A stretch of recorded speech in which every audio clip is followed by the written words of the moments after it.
I even get into like what's it like working in a private school, I feel like some people don't have an understanding of what private school is, especially in Alberta, because it is different in like Manitoba, where I'm from. So could you explain like how private school and public school are set up in Alberta and what is like the key differences, just to explain to someone who has no idea what it is? Yeah, I mean, like the two systems are like they're parallel. They run parallel. We all follow the same curriculum, but I find there's a lot more flexibility in what we can do, with maybe resources that we use and how we do it In private school? in private school. Yeah, um, like, and I mean, decisions get made a lot quicker too, because you don't have to make decisions at like a school division. It's just usually a board Hmm. of like 5 or 6 people that Yeah. get into a room and make decisions. So, that's a blessing and a curse.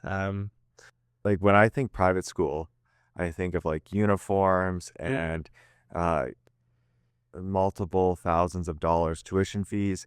Uh, but from my understanding, living in Alberta, there's sort of like a range or a spectrum of different types of private schools. Yeah. So, from my understanding of it, and I don't know if I have the full picture of it, you can be deemed a private schools are supposed to be not for profit. Hmm. But what that looks like can be very different. So, for example, you can look at some of the largest private schools in Alberta who are charging, $20,000 tuition fees. So, as long as they spend all that money, they're technically they're a not-for-profit school, Hmm. right? So they're not supposed to be making a profit off of this, like off of the tuition. It's just how they allocate their funds and how they allocate their money.